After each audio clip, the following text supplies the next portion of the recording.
Well, very numerically, I can say we expect things to pay for themselves in 3 years. Yeah. So a product should generally start to see return on investment in 3 years.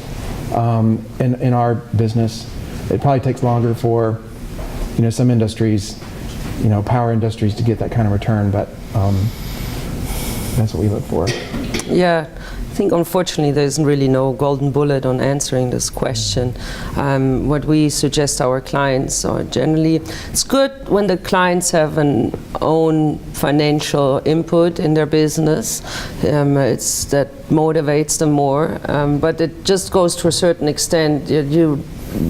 Sometimes you don't want to jeopardize your family, your mortgage, whatever, your marriage, whatever it is, to make this business work. I mean, I think you have to find a balance, but I guess there is, as I said, no real good answer to this.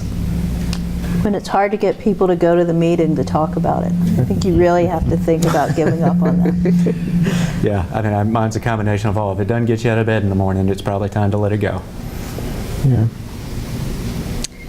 Do you see high growth opportunities outside of the technology field, and if so, where? Oh, absolutely. We do a lot of work with younger students on this whole creative process and entrepreneurship, and many times their ideas, they may approach it from a high-tech perspective, thinking that that's what's needed to actually execute, and it turns out there's a much more simple and elegant solution. They are very, very in tune with their cohorts as users, and many times, they'll think of things that could be tremendous fads, if you will, and that there's nothing wrong with a great fad from either an economic or a cultural perspective from time to time. So I think you can look at it from a variety of ways. Absolutely.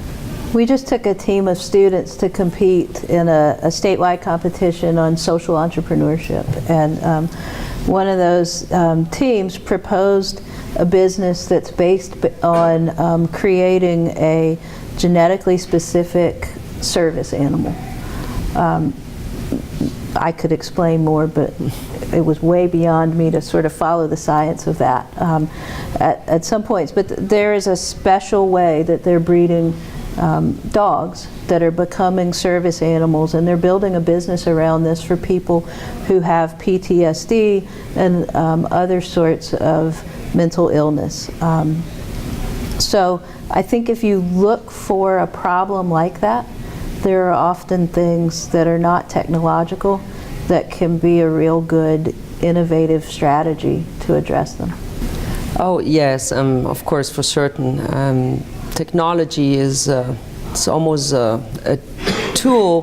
When you eat, it's like a fork and a knife to cut your meat, but it doesn't mean you can't eat your meat without those two tools. So couldn't find a better analogy.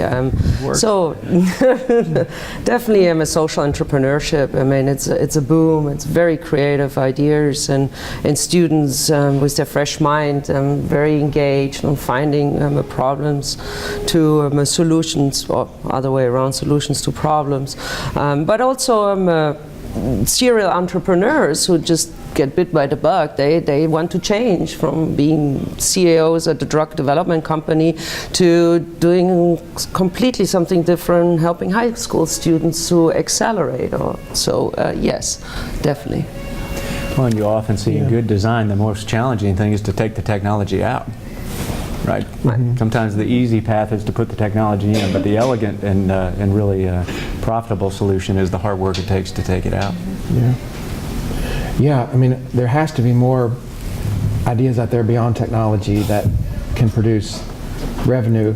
Just look for the biggest problems. There's billions of people that are thirsty in the world. Can we solve that issue? Some of these are social issues, the biggest problems. Problems with families. Societal problems. What kind of things can you develop that would bring families together? For example, the bigger the problem, the bigger the potential. But there's a whole lot more out there besides just technology. Yeah. Brad's got a great example in terms of clean water. Many of you have seen the Life Straw. right? Right. For There's years, one, the yeah. world has pumped technology into the question of clean drinking water until someone finally said, why do we need to make a lot of clean drinking water? Let's just make Just a filter. simple way to drink dirty water. Better filter, right? Exactly. So they took That's a good existing example. technology and put it in a straw, and there you have it, right? Not a ton of new technology deployed, just a different way of looking at the problem.